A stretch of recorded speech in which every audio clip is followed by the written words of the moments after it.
Right. Donc, on est à une place très spéciale pour moi.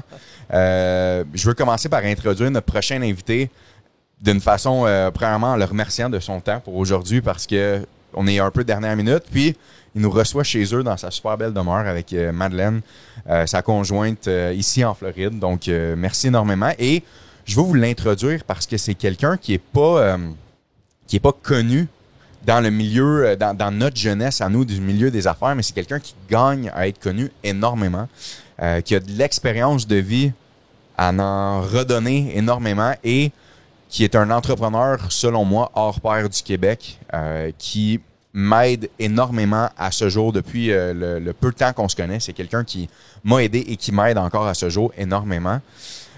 Pour vous l'introduire, dans le fond, c'est quelqu'un qui a grandi les tournées au Québec. Il va nous en parler, qui a commencé comme impresario. C'est le fondateur du Salon de l'habitation au Québec, comme vous le connaissez, et de plusieurs salons qui va nous parler. Et c'est quelqu'un qui a été diversifié par la suite dans le domaine de l'hôtellerie au Québec et également dans d'autres pays. Et par la suite, peut-être par la bande est tombé créancier, qui m'aide énormément dans le milieu de l'hôtellerie. C'est un honneur pour moi de recevoir sur notre podcast Monsieur Pierre Parent, qui est avec moi. Donc, bonjour Pierre. Salut, Colo, salut, je suis content. Merci de toutes ces belles paroles que écoute, tu dis sur moi. Ça va être lourd à relever. Il va falloir que je me force pour... 100%. Puis, c'est pleinement mérité. Puis, un homme très humble comme toi et également qui en a beaucoup. Donc, c'est la raison pourquoi je voulais t'avoir, Pierre, sur le podcast aujourd'hui. On s'en est parlé un peu hors caméra tantôt, que le but du podcast, c'est de pouvoir partager l'expérience de vie que tu as tout en pouvoir inspirant les jeunes et moins jeunes à voir que, justement, quelqu'un qui est peut-être parti de rien est capable de monter quelque chose puis de faire un grand impact, non seulement au Québec. Puis, je veux commencer par de où Pierre Parent il vient. Est-ce que, dans le fond, toujours été entrepreneur dans l'âme? Puis c'est quoi les débuts de l'enfance un peu de Pierre? Des fois, je rencontre des gens qui ont des enfances un peu plus de difficultés. Il y en a que c'est de milieux aussi qui viennent mieux. De où tu as commencé, Pierre, puis de où tu viens?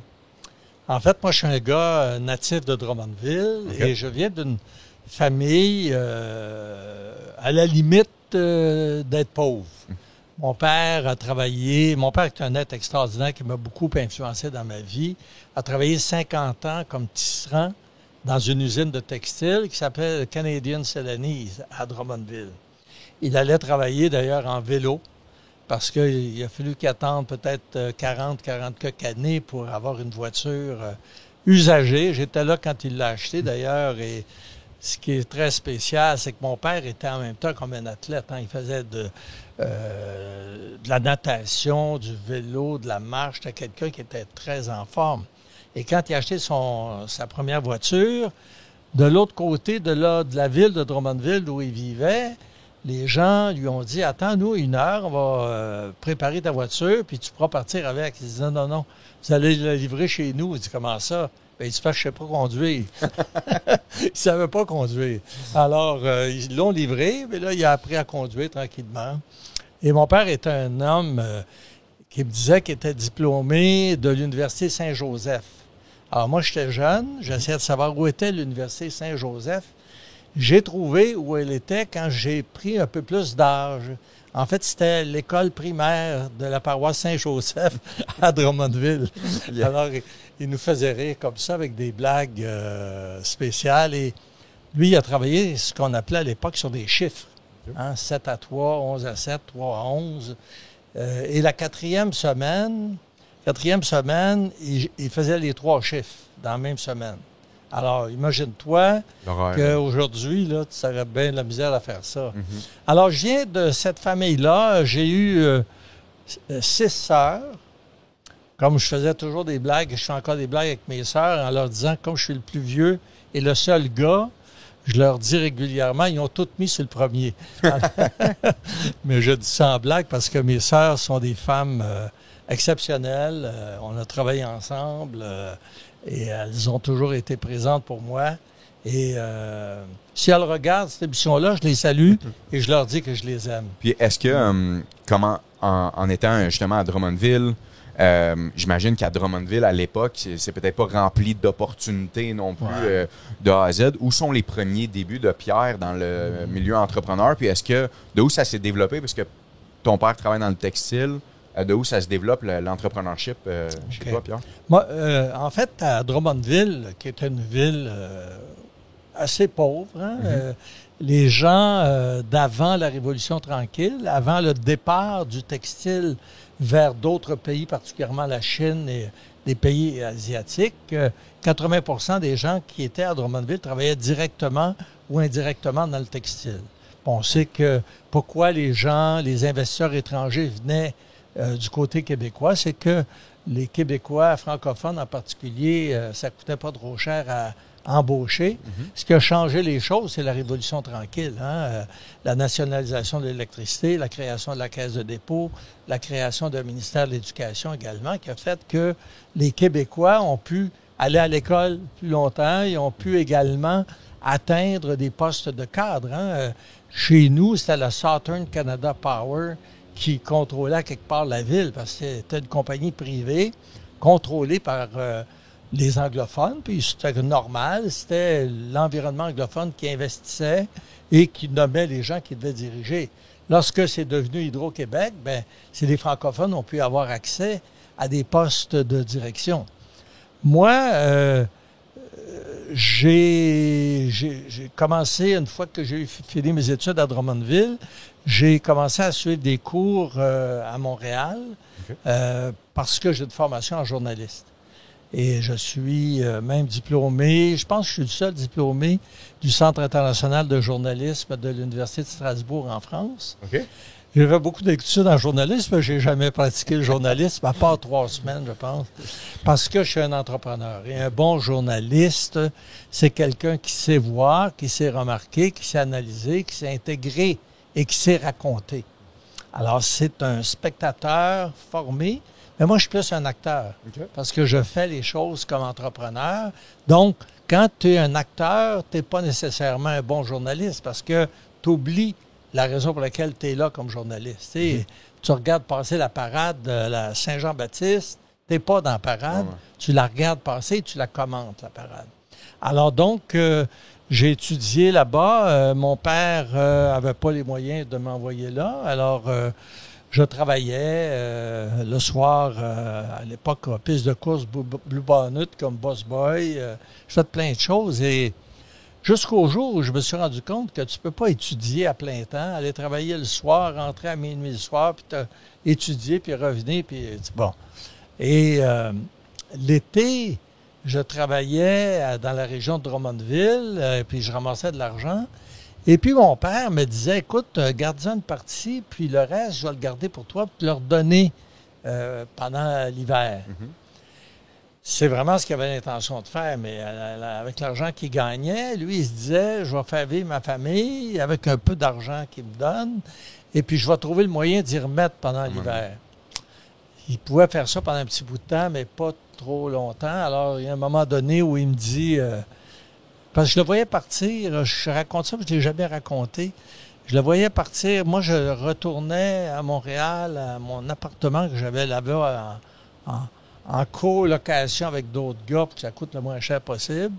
Et lui, il partait le dimanche vers 2h, 3h, puis là, quand il revenait, il me donnait de l'argent. Là, je me demandais qu'est-ce qu'il s'en allait faire vers 2-3 heures de l'après-midi pour que moi, je prenne l'autobus vers 5 heures pour arriver à Montréal. Et il y a un dimanche qui est revenu, puis je peux pas te donner de l'argent. Je n'étais pas fâché, je savais qu'il faisait le mieux qu'il pouvait. Et c'est là que je suis resté à Drummondville pendant la semaine. Je ne suis pas allé à cette école spécialisée en journalisme pour réfléchir. Et ma réflexion, j'ai pu y aller la semaine d'après, ma réflexion où je demeurais après ça, c'était chez un de mes oncles qui lui vivait coin Sainte-Catherine et Sainte-Élisabeth, c'est-à-dire pas très loin de la rue Saint-Laurent. Puis à l'époque, les shows à Montréal se déroulaient beaucoup au Casa Loma. Okay. Alors donc, moi, je passais toujours devant le Casa Loma Et ça m'a fait penser, parce que les grands artistes européens et québécois se produisaient au Casa Loma. Ils faisaient les spectacles là-bas. Ils faisaient les spectacles là-bas.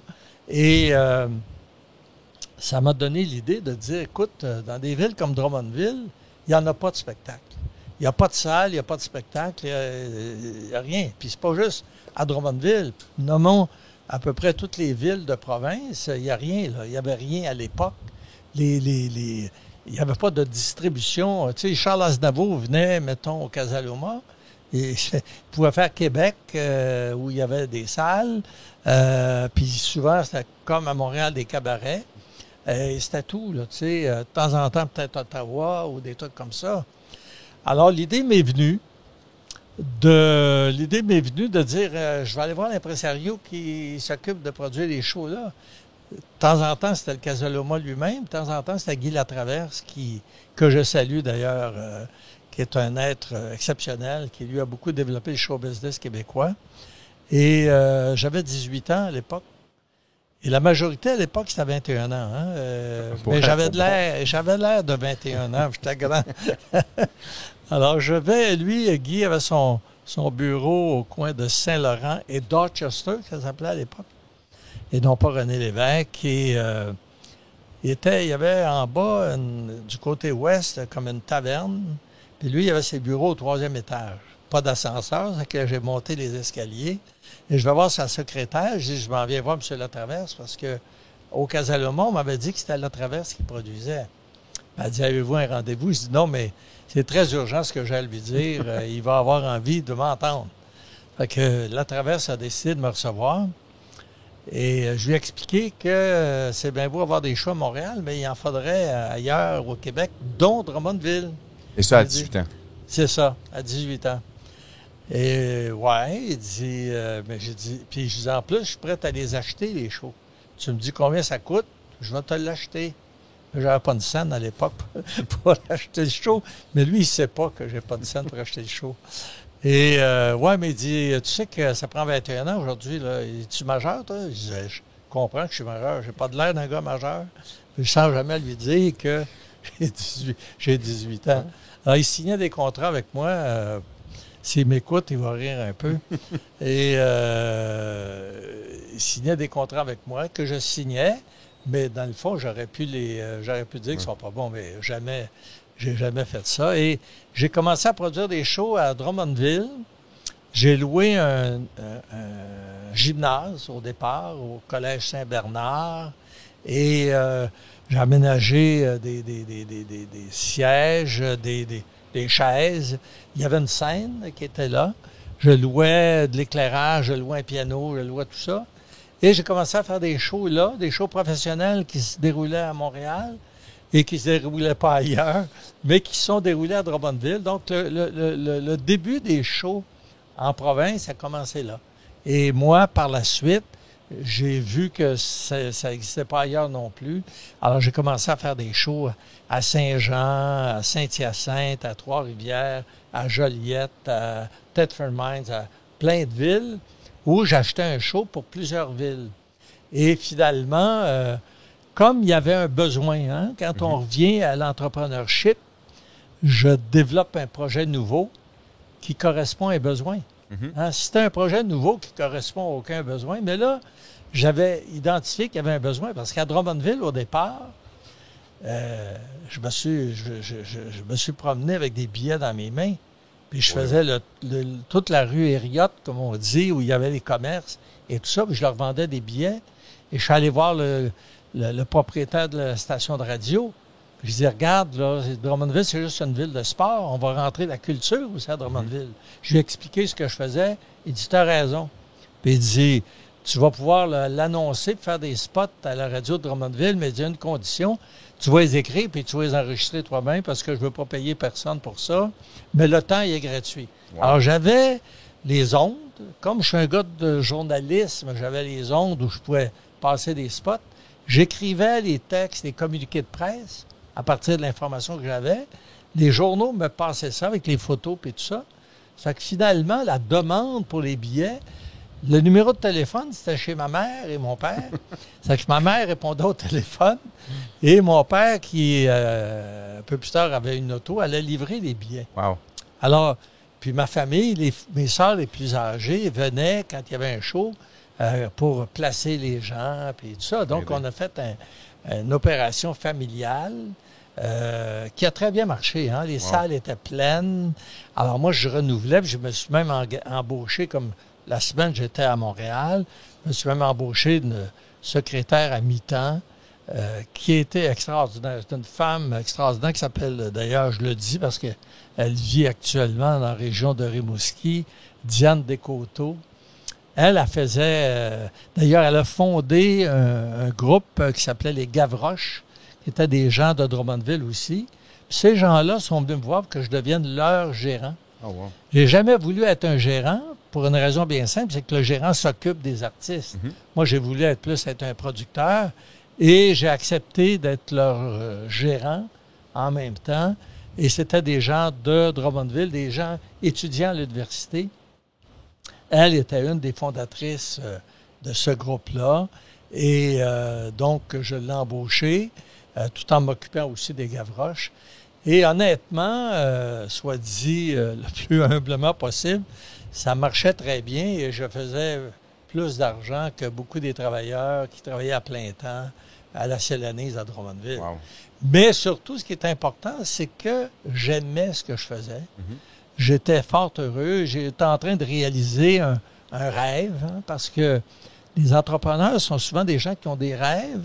Et quand ton rêve correspond à un produit que tu crées et qui correspond à un besoin en même temps, c'est, j'allais dire presque l'orgasme, tu comprends? C'est fantastique, c'est fantastique. Alors donc, j'ai fait ça et tout en continuant mes études.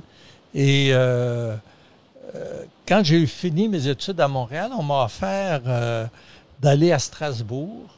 Et 1967, tu vois, il paraît que j'ai pas de l'air si vieux que ça, mais 1967, je suis parti pour Strasbourg.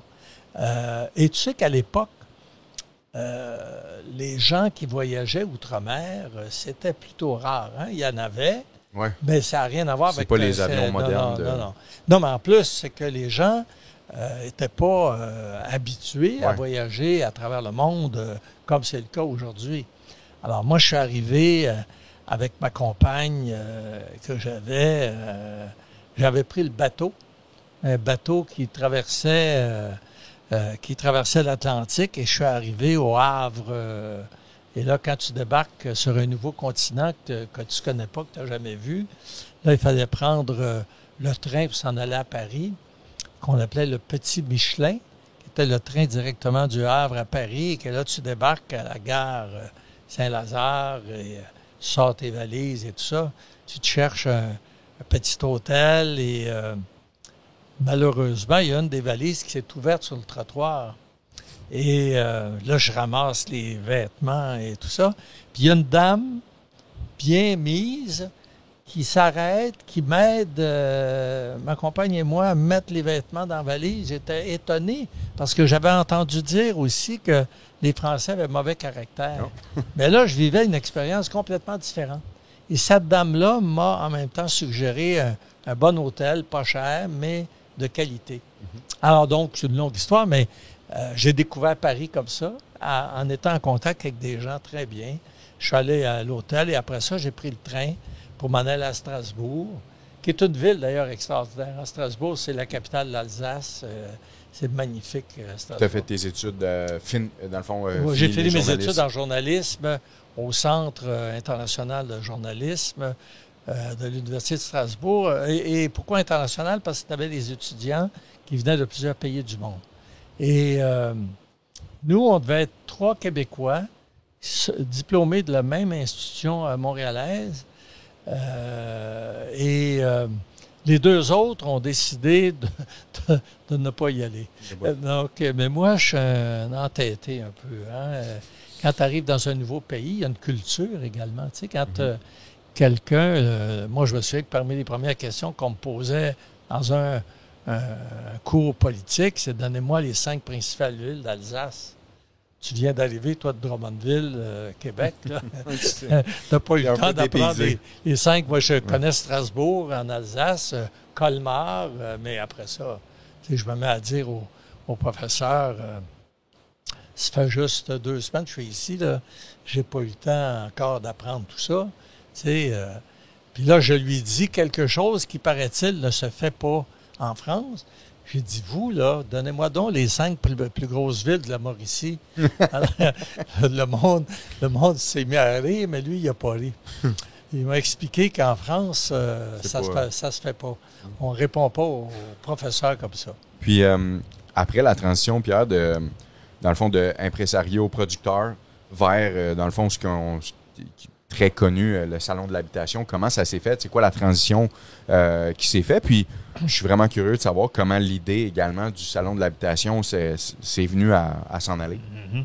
À venir. Quand je suis retourné après mon année à Strasbourg, j'avais pris d'ailleurs mon organisation, mon agence de spectacle, et je l'avais loué. Il me payait donc un revenu tous les mois. Il payait assez de revenus que je n'avais même pas le droit d'avoir des subventions pour aller étudier à Strasbourg. Alors, j'ai continué ça pendant plusieurs années. J'ai même déménagé mon bureau à Montréal et j'avais une maison à Boucherville, face au fleuve. Et je produisais une centaine de shows par année dans les différentes villes. Donc, j'étais probablement celui qui en faisait le plus de shows.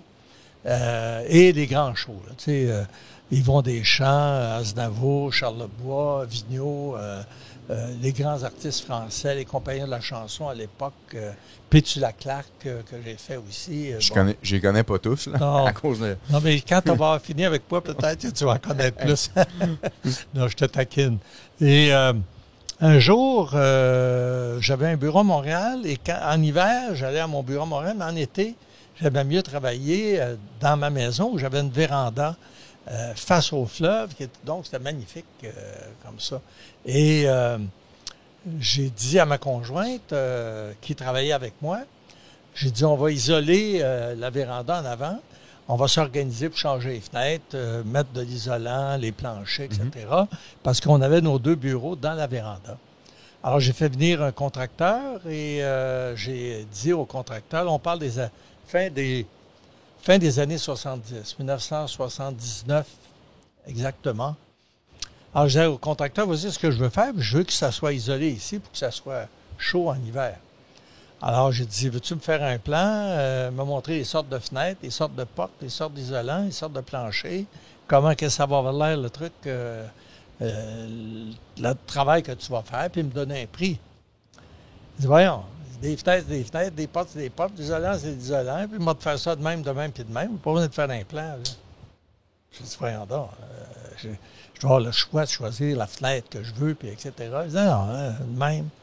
Les fenêtres, il y en a une sorte de fenêtre, c'est celle-là, puis c'est tout. Alors, j'en fais venir un deuxième. Il me raconte exactement la même chose, comme s'il avait entendu l'autre avant lui.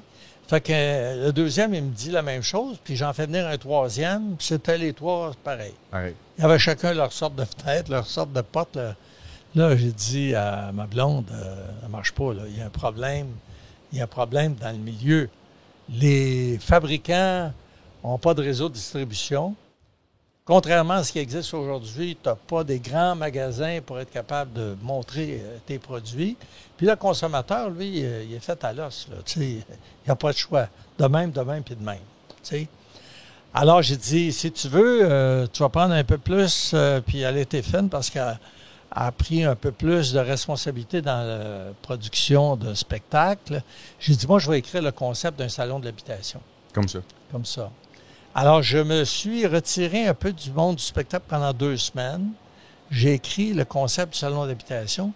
Et vois-tu, quand on part une entreprise, qu'on a un projet, il faut essayer d'être sûr qu'il correspond à un besoin et qu'il y a une clientèle cible qui est là. OK? Et quand j'ai écrit le concept, je l'ai écrit par rapport à ce que je venais de vivre et par rapport à ce que je pense que tout le monde vivait. Tous ceux qui voulaient faire des rénovations, de la construction, etc., c'est ça qu'ils vivaient. Alors, je l'ai écrit comme ça. Et quand j'ai eu fini de l'écrire, j'ai dit à quelle place que je vais faire ça. Et là, j'ai pensé le stade olympique. Mais ça, on s'entend, Pierre, que c'est des... Je veux dire, c'est des idées de grandeur que tu sais pas si ça va fonctionner, puis tu te dis stade olympique. Le stade olympique. Parce que j'avais déjà fait 2 shows au Vélodrome olympique. OK. Un show qui s'appelait le Gilles Gagné Super Show. Gilles Gagné, que tu connais probablement pas. Gilles Gagné, c'est un designer qui est décédé aujourd'hui. Et c'est un designer de mode qui était très connu, très flyé, un peu drôle. Je l'ai présenté dans un dîner-spectacle au Vélodrome olympique. Et j'ai rempli le Vélodrome olympique. Avec lui, tout le monde riait. Moi, le premier. Premier parce que j'avais rempli la place, mais le deuxième parce qu'il était complètement fou. Alors donc, c'était un gros succès. Et j'avais mon agence de spectacle et faisait également de la publicité, représentait certaines entreprises, aidait des entreprises. Et j'aidais, par exemple, l'association de la danse sociale au Québec. Et ce que j'ai remarqué, c'est que il y avait beaucoup de professeurs de danse, il y avait beaucoup d'étudiants, hein? Il y avait quelques centaines de milliers de danseurs au Québec, mais il n'y avait pas d'événement international qui concernait la danse sociale. Alors, j'ai fait le Grand Prix international de danse de Montréal et j'ai rempli le Vélodrome olympique à craquer. Et donc, c'était une porte d'entrée. Oui, un événement. Alors, quand je suis revenu, j'ai rencontré le vice-président marketing qui me connaissait à cause de ces 2 événements-là. Tu sais, je l'ai appelé, je lui ai dit, écoute, je vais te voir parce que j'ai un projet d'événement, etc. Mais lui, il pense que je vais refaire un show au Vélodrome. Alors, je vais à son bureau. Il dit, Pierre, dis-moi pas que tu as encore une autre idée pour le Vélodrome. Je dis, non, pas pour le Vélodrome, pour le stade.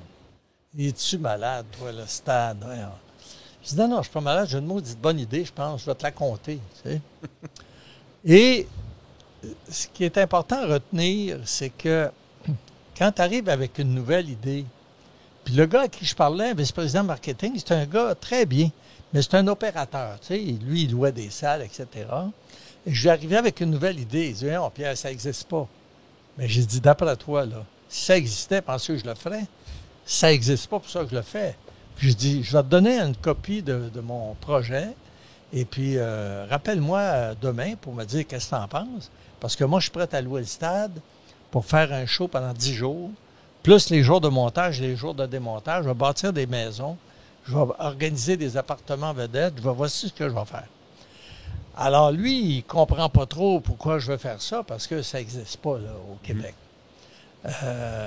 Et l'après-midi, parce que je le rencontre le matin, j'avais donné jusqu'à le lendemain pour me parler, me répondre. L'après-midi, il me rappelle.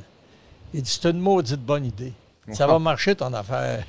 Alors lui, il me dit ça, mais j'ai dit, regarde, je vais aller te voir demain, on va regarder à quel moment, puis bon. Alors j'ai fait le premier show du Salon national de l'habitation. Est-ce que ça a été un succès, le premier, en partant? Écoute, on a eu 100 000 personnes en 10 jours. Puis comment tu as passé le mot? Puis c'était quoi le délai entre le moment que tu dis go, on le fait, puis le moment que les portes ouvrent? J'ai eu un an, à peu près. J'ai eu un an. Parce que ça prend un an à monter. Parce que d'abord, il faut développer le concept. Deuxièmement, il faut décider ce qu'il va y avoir dedans. Comme moi, je pense que ma principale qualité, je pense, c'est d'être un créatif. Donc, j'ai inventé le Salon d'habitation de Montréal. Ce qu'il allait avoir, j'ai développé le concept de regroupement des exposants par secteur d'activité. Tous les gens de portes et fenêtres étaient ensemble, tous les gens d'armoire de cuisine étaient ensemble, tous les gens de l'aménagement extérieur étaient tous ensemble. Ce qui ne se faisait pas dans les autres salons. Quelqu'un qui fabrique des portes et fenêtres, normalement, il ne veut pas être à côté d'un de ses compétiteurs. Alors moi, je leur ai vendu l'idée que oui, tu vas être à côté de ton compétiteur parce que si tu es assuré de la qualité de ce que tu fais, tu vas avoir des clients qui vont l'acheter, puis tu en as d'autres qui vont acheter chez le voisin parce que c'est ça qu'ils préfèrent. Alors, c'est comme ça qu'on va y aller. Et j'ai fait une circulation en sens unique. Ça veut dire qu'un exposant savait que tous les visiteurs passeraient devant son kiosque. Ce qui était unique aussi parce que tous les salons qui se faisaient, les gens avaient le choix des allées qu'ils prenaient. Ça veut dire qu'une partie plein d'exposants ne voyait pas tous les visiteurs qui étaient là. Donc, j'ai fait ça et J'ai ramassé, je pense, au départ, 300 exposants, 100 000 personnes la première année. Wow. C'était un gros, gros succès. Mais finalement, quand le salon a pris de l'âge, son importance, c'est devenu le plus gros salon d'habitation au Canada et en Amérique du Nord. Parce qu'on avait 500 exposants, 1000 entreprises, 250 000 visiteurs. Alors, il n'y a aucun salon qui faisait ça. C'était... Wow. Puis à quel moment, Pierre, quand tu vois ton idée qui devient réalité, puis après ça, le premier show arrive, que tu te dis, dans le fond, j'ai quelque chose entre les mains que je peux grossir, expandre, puis après ça, qu'est-ce que ça l'a pris en tant qu'entrepreneur pour pouvoir le grossir? Je sais que souvent, quand on discute ensemble, tu me parles de l'équipe que tu as mis en place ou qui a été en place, que les gens, pas les entrepreneurs, mais ceux qui font les choses arriver également, que tu en as eu des bons qui t'ont entouré. Puis aller à me compter dans le fond, justement, le grossir, le salon de l'habitation, puis après ça, il y a quelqu'un qui est venu l'acheter. Comment ça s'est passé, ça aussi? Mais là, tu sautes 20 ans. Là. Ouais, non, mais pour le grossir. Ce qui est important, c'est que quand j'ai créé le salon d'habitation, théoriquement au départ, je me suis entouré de personnes qui connaissaient bien le monde des salons. Moi, le gros avantage que j'avais, c'est que le monde des salons, je ne connaissais pas ça. Mm-hmm. Pourquoi je dis que c'est un avantage? C'est que ça m'a permis d'inventer le salon d'habitation comme je le voyais. Ouais. Alors, sans me faire influencer par des façons traditionnelles de faire des salons. Et je me suis donc entouré de gens qui, techniquement, pratiquement, pouvaient m'aider. Parce que dans une bonne entreprise, il faut avoir, je pense, un bon créatif, un bon visionnaire, je pense que je l'étais, qui est capable d'identifier le besoin, qui est capable de créer le produit, qui est capable de voir que ce produit-là va répondre à un besoin, donc qui va marcher. Mais autour de moi, tu sais, moi, je fais un salon d'habitation et j'ai de la misère à planter un clou. Ça fait que, tu sais, je suis pas le bon gars pour bâtir les maisons. Ouais. Je suis le bon gars, d'autre part, pour dire, voici le type de maison que je voudrais bâtir qui correspond à un avenir, à ce qui s'en vient. Parce qu'un salon, ça présente également l'avenir qui s'en vient. Qu'est-ce que toi, qui as une maison, qui veut la rénover, vers où tu dois t'en aller? Si tu veux t'en bâtir une, c'est quoi les maisons qui s'en viennent? Et c'est quoi la façon de rénover? C'est quoi les couleurs? Quels sont les types de portes, de fenêtres, etc. Et autour de moi, donc, j'ai mis des gens de qualité, des gens qui étaient capables de travailler avec moi et en même temps de livrer ce que je dessinais, ce que je créais.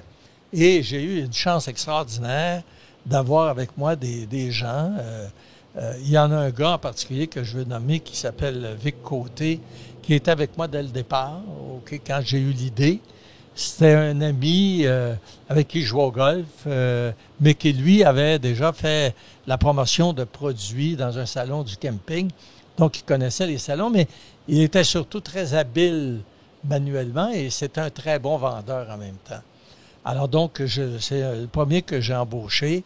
Et après ça, j'ai beaucoup travaillé avec des femmes qui avaient eu leurs enfants et qui, arrivaient à l'âge, mettons, de 40 ans, étaient prêtes à donner beaucoup de temps, qui voulaient se réaliser. Alors, à la suite, j'ai fait beaucoup de salons dont je peux parler un peu.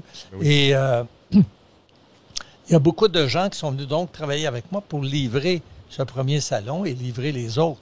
Tu sais, moi, je fonctionnais avec une équipe par salon.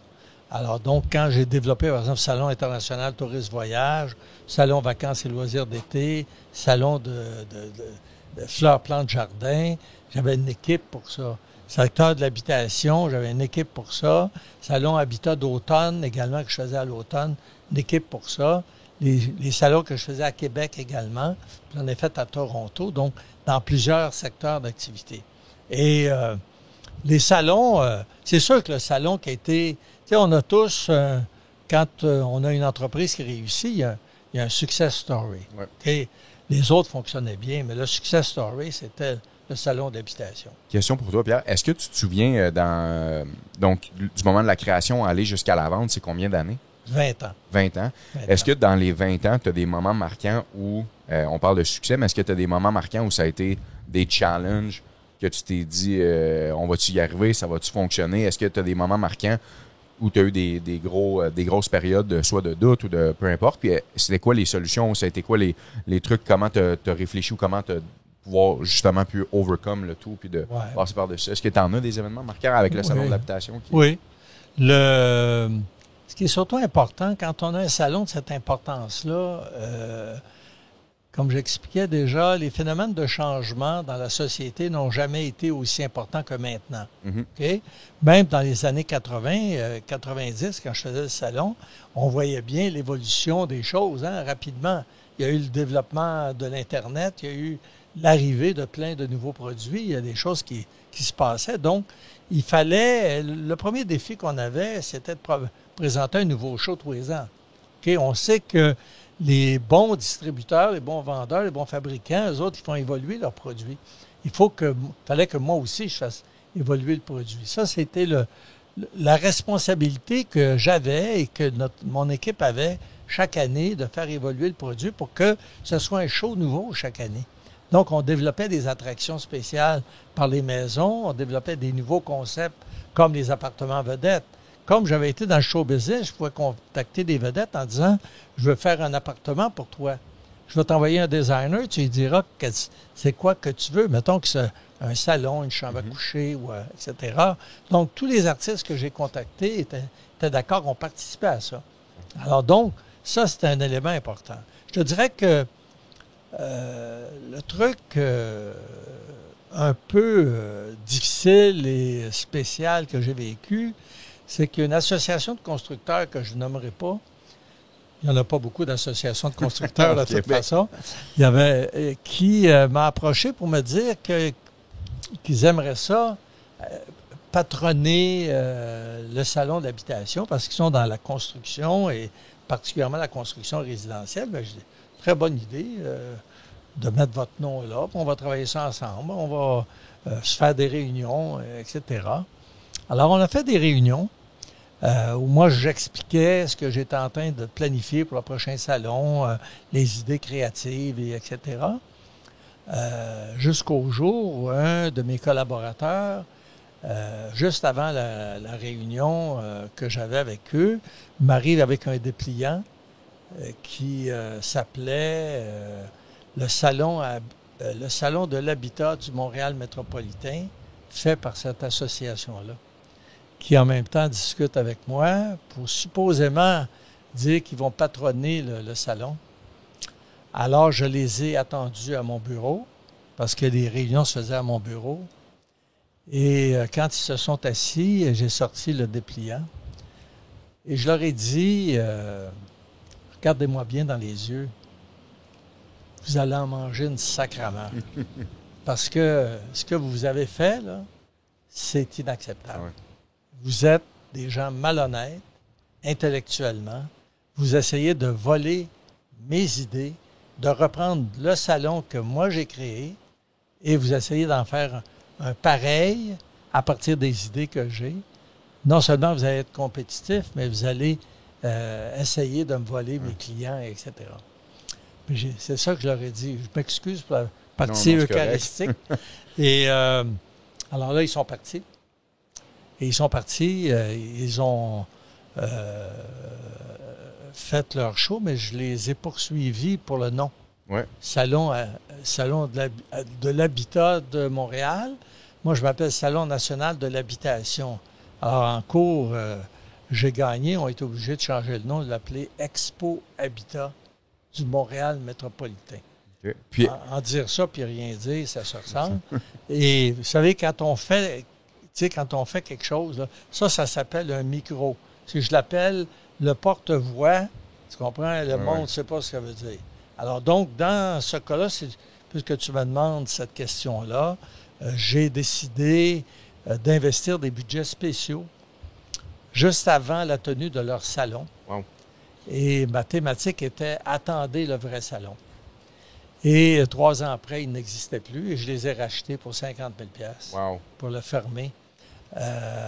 Et de toute façon... Un bon coup de marketing. Oui. Puis, attendez le vrai salon. Les gens qui allaient aux 2 salons savaient que...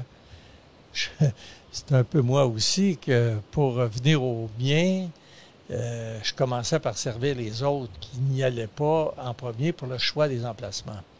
Alors, chaque année, eux autres, ils perdaient des clients parce qu'ils savaient bien que le vrai salon, c'était le mien. Où il allait avoir le plus de clientèle. Oui, où il serait le mieux positionné en termes d'espace, en tout cas.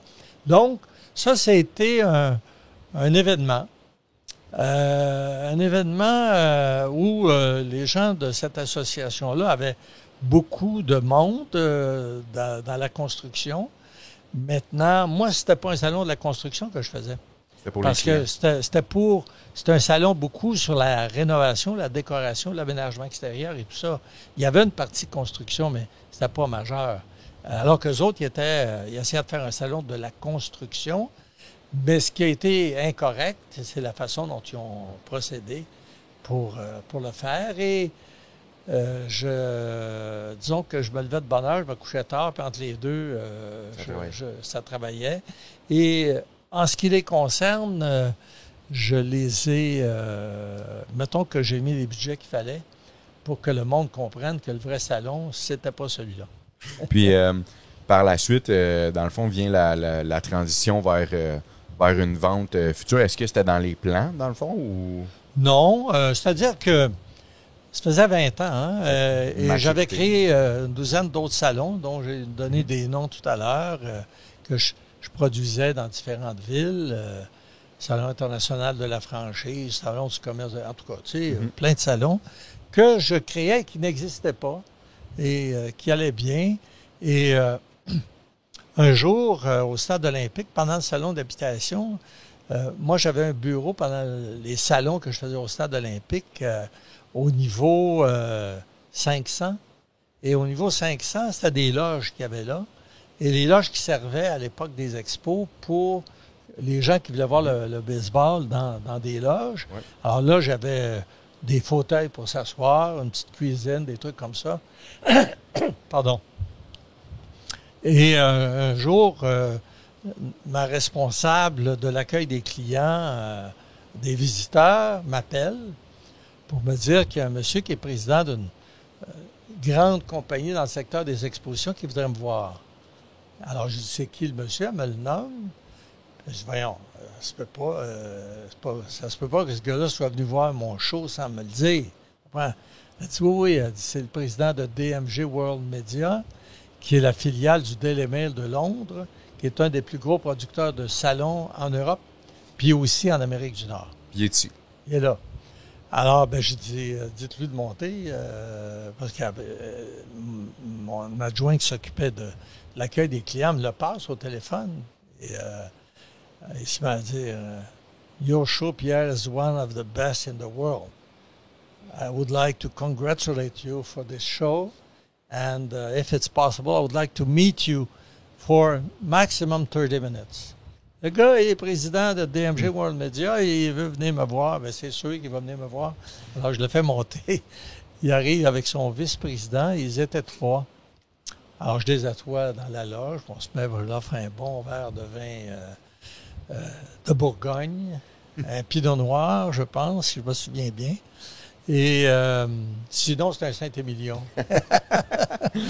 Alors, et on jase et il me fait plein de félicitations. Je suis très content venant de lui, je suis très content. Puis là, il me dit, Pierre, do you know why I'm here today? Puis là, je dis, j'espère que c'est parce que vous voulez voir mon show, puis que vous aimez ça, puis etc. Je sais que vous avez la plupart des autres salons de l'habitation à travers l'Amérique du Nord. Je dis, donc, il dit, it's because I want to buy your company. My company is not for sale. Ben, il me dit, toutes les compagnies sont à vendre à condition qu'on mette le prix qu'il faut pour l'acheter. Ah, je dis, you're right. Alors, j'ai dit, oui, si c'est ça que vous pensez. Et dans le fond, après 20 ans, tu sais, j'avais été dans le show business pas loin de 20 ans, puis j'avais mêlé les deux un bout de temps.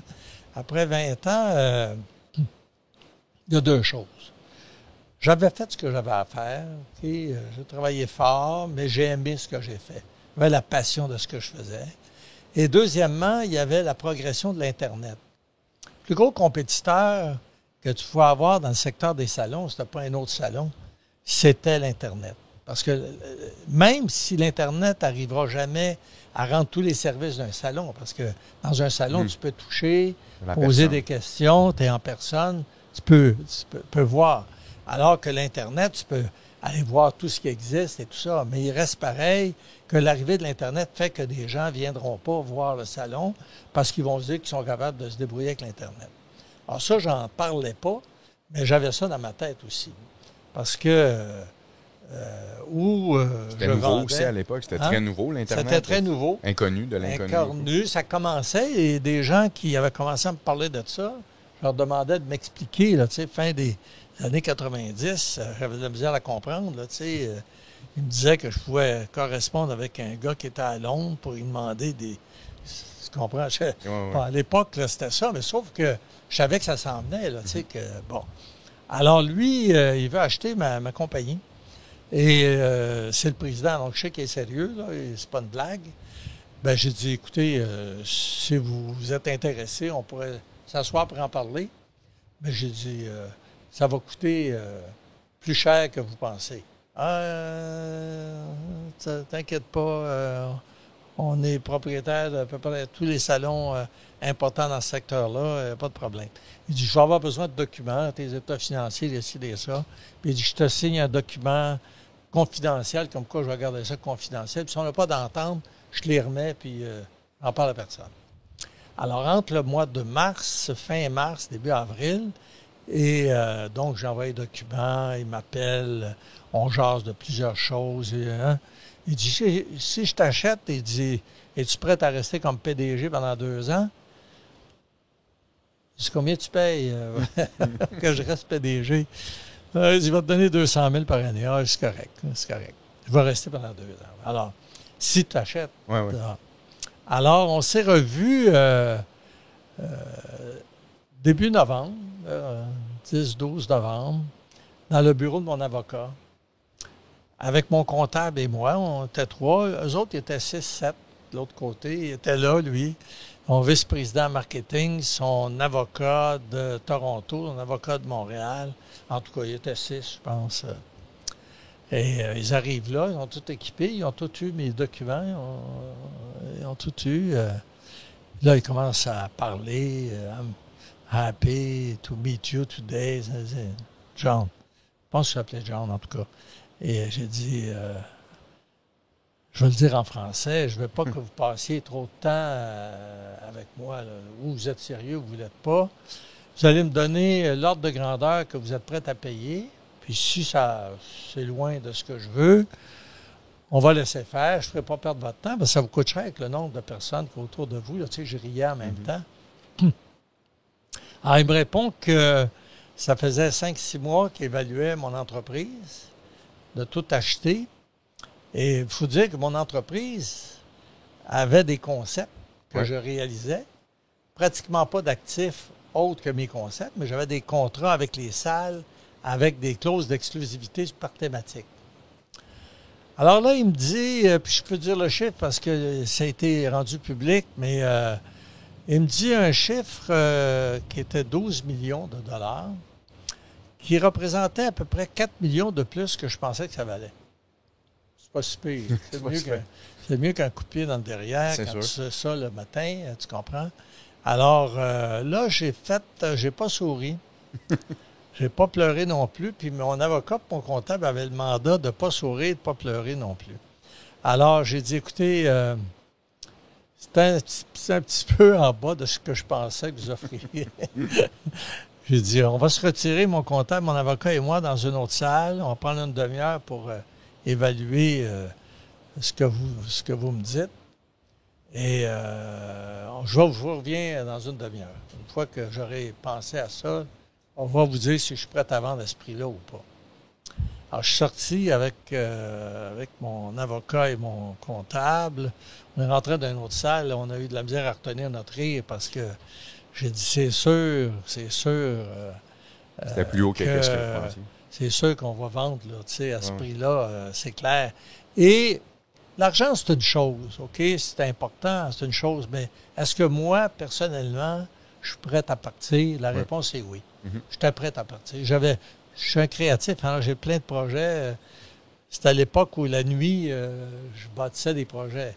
Alors souvent, pas parce que t'es bâti la nuit qu'ils sont tous bons. Là. Tu sais, tu te lèves le matin, tu te dis, bah ça, c'est pas bon. Mais je recréais mes salons aussi la nuit. Puis là, j'ai commencé à avoir d'autres projets, entre autres dans l'immobilier, entre autres les résidences hôtelières. Et bon.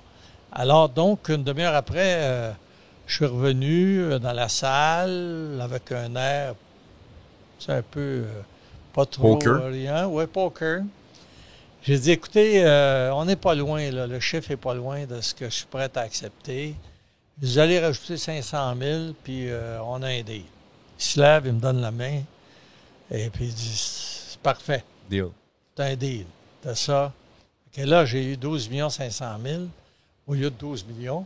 Même si ça ne veut dire pas de 500 000, je Ça paye un vendu beau pareil. Ça paye un beau souper. Tout le monde. Et alors, là, il y avait tout un protocole d'entente, lui, qui avait fait préparer par ses avocats, que j'ai pas eu. Mais moi, je veux pas que ça niaise, parce que le jour où ça niaise, c'est quand même une compagnie très connue. Hein? Le Salon de l'habitation, selon les sondages qui avaient été faits par des organismes indépendants, des firmes de sondage, c'était l'événement annuel au Québec qui était le plus connu. Wow. Salon national de l'habitation, 92 de notoriété à travers le Québec. Pas de médias sociaux en plus, pas de Facebook, Non, pas non, d'Instagram. ça Pas de... n'existait pas, là. Tu sais, et les gens venaient de l'Abitibi, du Lac-Saint-Jean, d'un peu partout au Québec pour venir voir le salon d'habitation, parce que c'était le seul vrai gros salon qui présentait tous les produits dans le secteur de l'habitation. Alors donc, cette vente-là était quand même une vente importante, parce que je me départissais de tous les salons en même temps, de tous les événements que j'avais faits. Tu sais, moi, j'ai fait le congrès mondial des banquiers, j'ai fait, plein d'autres événements que j'avais faits en même temps et qui faisaient que, je restais 2 ans, mais comme employé. J'avais mis une condition en disant, si je reste le PDG, c'est moi qui va mener la barque pendant 2 ans. Je suis prêt à former votre monde, mais il n'y a personne par-dessus ma tête qui va aller parler à mes employés. Là, tu sais, bon. Puis est-ce que Pierre, tu as reçu un peu de... Tu sais, dans le fond, tu vends dans le fond à une entreprise pas québécoise? Bien, il y avait une filiale. OK. Il y avait une filiale DMG World Media. Il y avait une filiale canadienne. OK.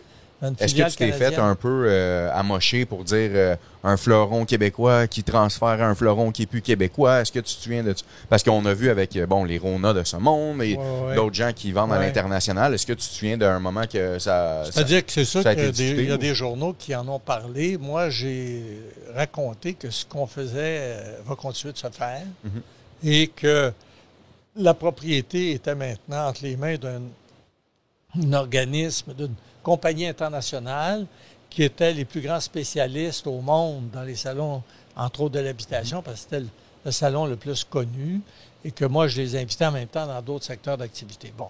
Et que je vais rester PDG, tu comprends? Bon, tu sais, à l'époque, j'avais une certaine notoriété à cause des entrevues que je donnais sur tous les salons.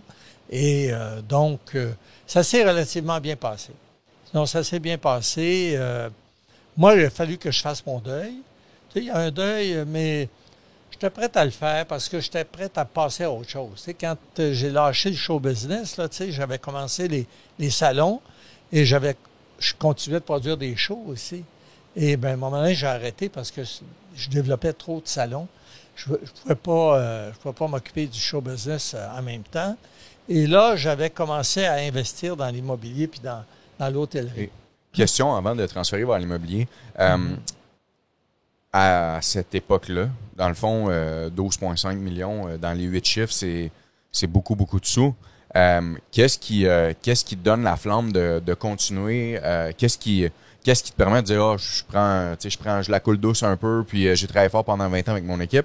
Qu'est-ce qui faisait la flamme? Est-ce que c'était un nouveau projet justement qui t'excitait ou qu'est-ce qui a fait que tu as voulu continuer? Est-ce que tu avais un chiffre en tête ou un moment en tête que tu t'es dit, moi écoute, j'arrête à tel âge ou tel montant, ou non, tu disais tant qu'il y a des projets puis que ça avance, ça continue. Qu'est-ce qui a gardé la flamme? Parce que si je me transporte, exemple, il y a de ça 20 quelques années, dans les 8 chiffres, je ne sais pas c'est quoi la valeur actuelle exemple de la transaction, dans le sens que tu as une transaction en 12,5, c'est plusieurs... En 2000, C'est ça a doublé. Facile. Fait que je veux dire, c'est un montant très significant à cette année-là. Qu'est-ce qui a fait que tu as décidé de continuer la parade puis de créatif dans l'âme? Dans la vie, moi, j'essaie de me lever tous les matins avec le sourire et mon objectif, c'est d'être heureux. Pas parce qu'il y a 12 millions plus que j'avais ramassé dans les profits dans mon compte de banque, moins les impôts, etc. Mais ça, c'est pas grave. Le bonheur, là, bon, c'est sûr d'avoir de l'argent, c'est un côté positif, mais le bonheur va beaucoup plus loin que ça. Il faut être heureux dans sa vie, il faut se réaliser, il faut faire des choses qui vont dans... Tu sais, m'asseoir à 50 ans, j'avais 53 ans, sur une chaise berçante, même si elle est un peu plus rembourrée que d'autres, c'est pas là le bonheur. Le bonheur, c'est de faire des choses qu'on a envie de faire, de réaliser. Puis j'avais plein d'idées en tête et que j'avais commencé à avoir. C'était pas une question d'argent. Il y avait plus de question d'argent. D'ailleurs, ça faisait un certain temps que l'argent n'était plus important parce que la compagnie Promexpo faisait quand même beaucoup d'argent. Bon. Et ça n'a pas été ça. Je ne me suis pas interrogé à savoir si je m'assoirais pendant 10 ans à rien faire. J'aurais été très malheureux. Parfait. Puis, le domaine qui me passionne le plus depuis la dernière année et demie, grâce à ma femme et par la bande à toi, l'hôtellerie, dans le fond, comment t'es tombé là-dedans? Puis, je peux nommer le Saint-Sulpice, l'Hôtel Cristal à Montréal, de participer à des très, très grands projets, des projets novateurs aussi. Qu'est-ce qui t'a amené là-dedans, dans l'hôtellerie? J'allais, pendant une bonne période de temps, souvent, comme j'avais des salons, je partais pour la Floride des fois une semaine, 2 semaines, puis j'étais accessible par mes principaux collaborateurs, particulièrement mon vice-président exécutif et vice-président finance aussi, donc ils pouvaient m'appeler à peu près n'importe quand. Je leur disais, appelez-moi quand c'est vraiment important, sinon je ne veux pas entendre parler de vous autres pendant 2 semaines. Et j'ai réalisé une chose importante quand j'étais en Floride. Quand on regarde, il y a un immeuble à côté, et tu regardes ça, tu dis, quel est le pourcentage des appartements dans cet immeuble-là qui sont occupés? 20 25 Comment ça se fait qu'il y a juste 20-25 C'est qu'il y a des gens qui achètent des appartements pour venir l'occuper 3 semaines, 2 semaines, 1 mois, parce qu'ils viennent d'Argentine ou d'ailleurs, du Québec, du Canada, ils viennent d'ailleurs, puis ils ont acheté un appartement comme investissement. Et souvent, les normes font qu'ils n'ont pas le droit de le louer. Et donc, je me dis, ça n'a pas de bon sens de mettre autant d'argent dans un appartement que tu n'utilises pas. Parce qu'en plus, l'appartement, il te coûte de l'argent. Il te coûte des taxes, prêts de condo, des trucs comme ça. Alors, je m'interrogeais. Et à un moment donné, moi, j'avais acheté du temps partagé. Temps partagé, puis j'avais pris beaucoup de semaines parce que je voulais que ma mère y aille, mes sœurs y aillent, puis etc. Donc, j'avais peut-être une 30aine de semaines. Et j'aimais ça, puis j'y allais, puis bon. Puis des fois, on faisait des parties de famille parce qu'il y en avait 2, 3 différents. Puis on a eu bien du plaisir familial là-dedans. Et je marchais, ça c'était dans le secteur de Sonnéaise, où je ne retournerai plus parce qu'avant, c'était beaucoup de Québécois qui allaient là à Sonnéaise. Maintenant, c'est des gros immeubles qui ont été bâtis. Ça n'a pas de bon sens de la misère d'avoir le soleil sur la plage. Bon, cela étant dit, je marchais. Et là, à un moment donné, je vois quelqu'un qui a défait un motel qui était là. Parce qu'à l'époque, c'était tous des motels. Hein? C'était des hôtels. Il n'y avait pas de résidence. Là. Et qui avait mis des clôtures, puis tout ça. Puis il y avait une espèce de roulotte pour bâtir quelque chose. Là. Je suis arrêté dans la roulotte. J'ai dit, qu'est-ce que vous êtes en train de faire? Ils me racontent qu'ils sont en train de bâtir un immeuble résidentiel sur le site en question. Ah oui? J'ai dit, c'est qui bâtit ça? Ah, et là, il me nomme des noms de Québécois que je ne connaissais pas, mais il me nomme des noms de Québécois. J'ai dit, je peux savoir le numéro de téléphone de quelqu'un qui est le leader de ce groupe-là. Puis ils disent, le constructeur va être un Québécois qui est établi ici depuis 25 ans, qui, lui, fait de la construction. C'est lui qui va être constructeur. Et Donc, on me donne le nom d'un des promoteurs qui était le leader de ça, et qui est André Verdier, son nom, qui était un gars connu dans le monde des affaires. Je le rencontre, et là, ils me connaissent parce que, tu sais, fait le salon d'habitation, puis je faisais de la télévision, puis des trucs comme ça. Il me connaît, André Verdier, que moi, je rencontre. J'ai dit, regarde, ça m'intéresserait d'embarquer avec vous autres. J'ai dit, dis-moi combien, montre-moi un peu le portrait, puis tout ça. Et résidentiel à Sonnéaise, il n'y en avait pas. Okay. Il n'y en avait pas. Alors là, eux autres, ils disent, le gars qui a fait le salon de l'habitation, qui a vendu des espaces, qui a attiré des centaines de milliers de personnes, on aimerait ça l'avoir avec nous autres. C'est qu'ils m'ont ouvert la porte. Je dis ça sans prétention, là, ils m'ont ouvert la porte. Et donc, j'ai investi avec eux. Et en même temps que j'ai investi avec eux, donc j'aide à vendre des trucs. Puis moi-même, j'en prends un. T'apprends? Hein? T'apprends un peu un nouveau domaine aussi? Oui. Puis j'achète un appartement. Moi, l'avantage, comme je suis actionnaire, c'est de l'avoir au prix coûtant. Donc, un bel appartement, directement sur la mer.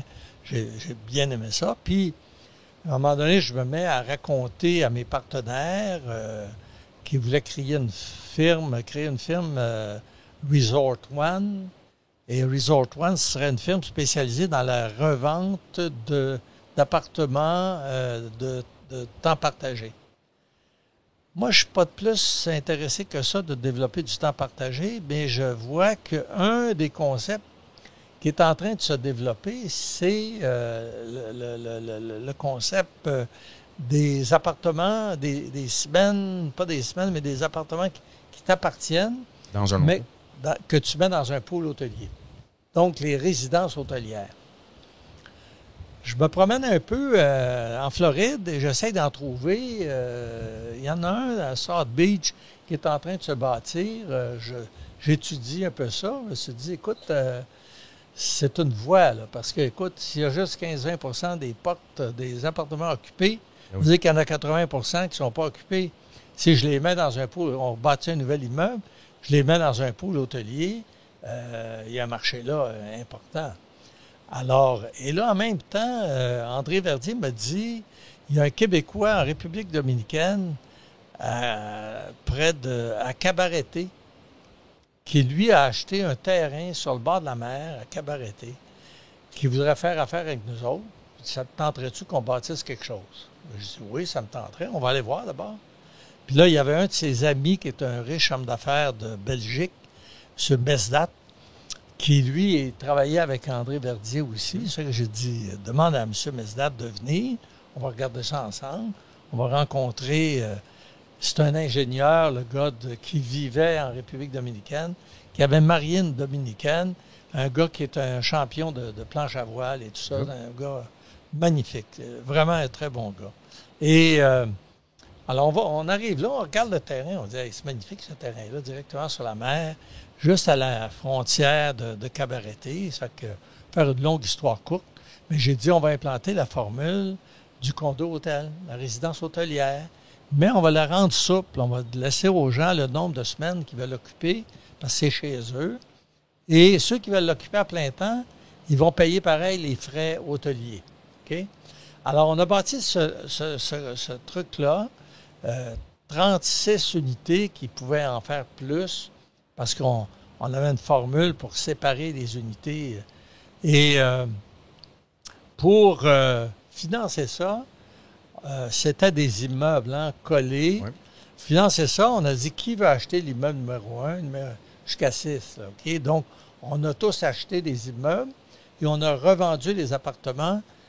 Chaque propriétaire d'immeuble, on s'est mis à une structure de commercialisation, mais ça finançait en même temps l'ensemble du projet. Wow. Alors donc, on a tout vendu ça assez rapidement. Et moi, j'ai vendu ici. Et j'ai gardé le penthouse là-bas, dans mon immeuble, j'ai gardé le penthouse. Et pendant quelques années, parce qu'en même temps, ils m'ont demandé d'opérer, d'exploiter l'hôtel là-bas. Donc, j'ai appris un peu comment exploiter. J'avais un directeur général, mais il relevait de moi.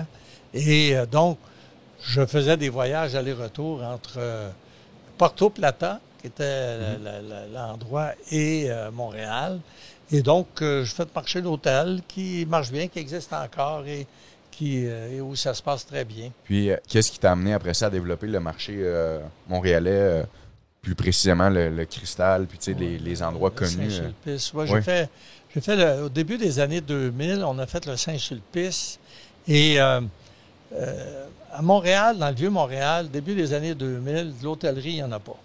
Et ce qu'il y a, quelques petites bicoques vraiment... c'est des bannières principales, des grosses bannières que...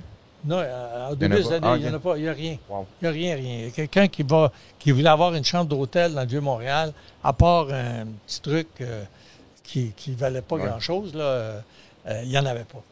Alors moi, j'ai cherché un terrain. Je marchais dans le Vieux-Montréal, je cherchais un terrain. Et j'appelle un de mes anciens collaborateurs à Promexpo, qui est rendu à Société d'habitation de Montréal. Il dit, viens donc me voir, on va manger ensemble, je vais te raconter le projet que je vais faire, etc. Et là, il dit, hey, j'en ai un terrain pour toi. Il m'amène là, il dit, ce terrain-là appartient à la Société d'habitation de Montréal. Et là, c'est un terrain de stationnement actuellement, situé derrière l'église Notre-Dame, à côté des jardins des Sulpiciens. Hey, jardin des Sulpiciens, c'est une trouvaille historique extraordinaire. Là. Montréal s'est bâti à partir de là. Wow. Juste là, il s'est bâti rue Saint-Paul que tu as actuellement, avec la place qui est là, les Sulpiciens, c'est là le début de Montréal. Ça a commencé là, Montréal. Je dis, ouais, alors, c'est pas sérieux. Il dit, oui. Mais je dis, moi, je veux bâtir un hôtel, là. Bien, il dit, c'est parfait, c'est le bon projet parce que Société d'habitation trouve qu'il n'y a pas de service dans le Vieux-Montréal d'habitation. Donc, on va voir le terrain. Il dit, hey, fantastique. Derrière l'église Notre-Dame, sur Saint-Sulpice et Saint-Paul. C'est difficile de trouver mieux que ça. Alors donc, je parle à André Verdier, Henri Mesdat et tout ça. Je dis, regarde, on pourrait faire ça. Ils sont d'accord, c'est qu'on se met d'accord. On fait une offre d'achat conditionnelle à faire inspecter le terrain par la recherche historique là, dans le terrain et tout ça. Donc, on s'en est sorti correctement. On a pu acheter le terrain et on a bâti l'hôtel Saint-Sulpice selon la formule résidence hôtelière. Alors, 108 suites qui ont été vendues. À chaque suite appartient à un propriétaire différent. Il y en a qui avaient acheté plus qu'une suite, dont moi. Puis, bon. Alors, et cet hôtel, c'est un 4 étoiles, magnifique. Les gens, là, il y a une terrasse intérieure absolument magnifique. Je pense que tu connais le Saint-Sulpice. Oui, c'est vraiment beau. C'est vraiment, je suis retourné encore dernièrement, et moi j'ai encore une suite là, les autres je les avais vendus. Et comme pour faire une longue histoire courte, moi j'avais le droit de premier refus pour chaque transaction. Alors si toi tu vas acheter une suite au Saint-Sulpice, puis que tu as quelqu'un qui veut vendre sa suite, il doit d'abord passer par moi pour voir que je te laisse l'acheter, sinon c'est moi qui vais l'acheter. Okay, donc c'est le droit de premier refus que tu connais. Alors, donc, on a bâti ça. Ça a été un beau succès. Ça s'est bien passé. Bon. En même temps, je voulais aussi bâtir quelque chose sur la Côte d'Azur. Et je suis allé sur la Côte d'Azur avec ma compagne. Et je venais de vendre Promexpo. Et, tu sais, moi, d'avoir une résidence secondaire, après avoir étudié en Alsace, d'avoir quelque chose sur la Côte d'Azur, qui est, à mon avis, un des plus beaux pays du monde. La Côte d'Azur, c'est magnifique. Tu sais, tu as les Alpes d'un côté, la Méditerranée de l'autre, des villes absolument extraordinaires sur la mer. Alors moi, je m'en vais là, une couple de semaines, je vais aller voir ça, puis je vais essayer de voir si c'est pas quelque chose qu'on pourrait acheter. Je ne le dis pas ni à Verdier ni à personne. Là. Je vais explorer. Et finalement, pas le premier voyage, mais un autre voyage, fini par trouver un terrain. Et j'ai développé un concept là aussi de résidence hôtelière avec 52 suites d'appartements que j'ai vendus surtout à des Québécois. Wow. 90% des propriétaires sont des Québécois. Et j'ai fait un hôtel avec toute la formule que propriétaire, il va quand il veut, puis, puis j'ai quoi, 4-5 % d'occupation par les propriétaires. Le reste, c'est un hôtel. Wow. Il est situé à Mougins. Mougins, qui est à 15 minutes de la plage, 15-20 minutes de la plage, et qui est situé juste au début des Alpilles, alors des sentiers de marche extraordinaires. C'est un pays fabuleux. Puis, le temps file, Pierre. Qu'est-ce que, pour nos auditeurs qui nous écoutent, c'est quoi les plus gros conseils que tu pourrais donner ou le plus gros conseil que tu pourrais donner si je te replonge avec Pierre à 20 ans, puis tu as la chance de reparler à Pierre? Ça serait quoi le plus gros, un des plus gros conseils avec l'expérience de vie que tu as acquis autant personnel qu'en entrepreneurship? Ça serait quoi un bon conseil que tu pourrais donner à quelqu'un qui nous écoute en ce moment ou à un Pierre plus jeune?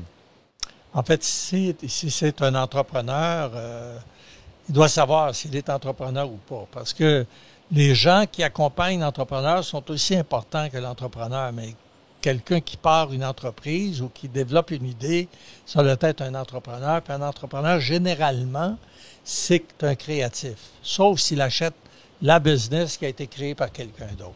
Et lorsque tu bâtis une idée, il faut que tu saches que c'est une bonne idée et que, deuxièmement, cette idée-là correspond à un besoin. Ouais. Que tu as une clientèle potentielle et normalement, tu ne développes pas une idée du passé, tu développes une idée d'avenir. Il ne faut pas qu'elle soit trop d'avenir, mais il faut qu'elle soit quand même d'avenir pour correspondre à un besoin qui n'a pas été servi jusqu'à maintenant.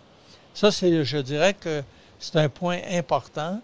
Deuxièmement, il faut que tu sois capable de te dire que si tu as une bonne idée qui correspond à un besoin, tu vas avoir des concurrents en même temps qui vont trouver que ton idée est bonne. Ils vont te copier. Parce que dans l'entrepreneurship, il y a beaucoup de copieurs. Ouais. Hein, et les gens trouvent que c'est une bonne idée, puis bon, ils vont te copier. Alors donc, il faut que tu sois assez créatif pour être capable de faire en sorte que ton idée évolue. Parce que le monde, jamais dans toute l'histoire du monde, les phénomènes de changement ont été aussi importants que maintenant. Ce que tu as créé il y a 2 ans, il y a 3 ans, si tu ne l'as pas fait évoluer, tu vas planter parce que il faut que ton idée évolue et que ce qui était bon il y a 3 ans, s'il n'a pas évolué, c'est plus bon. Puis l'autre chose bien importante, c'est sûr qu'il faut que tu aies le financement pour...